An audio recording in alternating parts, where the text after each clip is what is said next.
కాళేశ్వరంపై Harish Rao BRS నాయకుల ప్రకటనలు చూస్తుంటే నవ్వు వస్తోందన్నారు ఎమ్మెల్సీ అద్దంకి దయాకర్. కాళేశ్వరం కూలిపోవడం కూడా మంచిదేనని, బీఆర్ఎస్ సర్టిఫికేట్ తెస్తే బాగుంటుందని ఎద్దేవా చేశారు.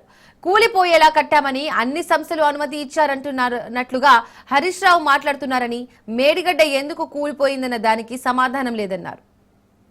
కాళేశ్వరం విషయంలో కూలిపోయింది కూడా మంచిదే అని చెప్పి ఒక సర్టిఫికేట్ తీసుకొస్తే అయిపోతుంది.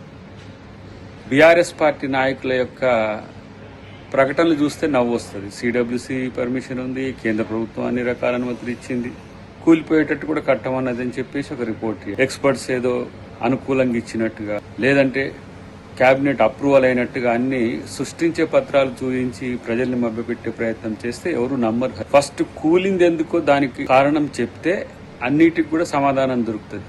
ఇప్పుడు కూలకపోతే దాని మీద చర్చ ఇంత రాకపో. అవినీతి, తర్వాత భూసేకరణలో జరిగిన అంశాలు, లేకపోతే ప్రాజెక్టు వాల్యూమ్ని పెంచడము, ప్రాజెక్టు డిజైన్ను మార్చడం, ఇవన్నీ కూడా చర్చలో ఉన్నాయి. ఎందుకు తొందరపడతారు? అసెంబ్లీలనే వద్దురు, దానికి సమాధానాలు చెప్తురు. ఇలా ప్రజల ముందు ముద్దాయిలుగా నిలబడతానేమో అని చెప్పే ఉద్దేశంతో కేసీఆర్ చేసే ప్రయత్నాల్లో బీఆర్ఎస్ నాయకులు హరీష్ రావు ఇలా అబద్ధాలాడడానికి తెగబడుతున్న పరిస్థితి గమనిస్తున్నాం. కాబట్టి అన్నిటికీ సమాధానాలు అసెంబ్లీలనే చెప్తారు. ఎందుకు తొందరపడతారు? ఈరోజు మైక్ కట్ చేయకుండా ఇస్తే, తప్పులు చేసినోనికి మైక్ కట్ చేయకుండానే ఇస్తాం. తప్పులు చేసి కూడా దబాయిస్తామని చెప్తే మాత్రం అన్ని రకాల అంశాలు ఉంటాయి. చూద్దాం, అది అసెంబ్లీలనే తేల్చుకుందామని చెప్పి తెలియజేస్తాం.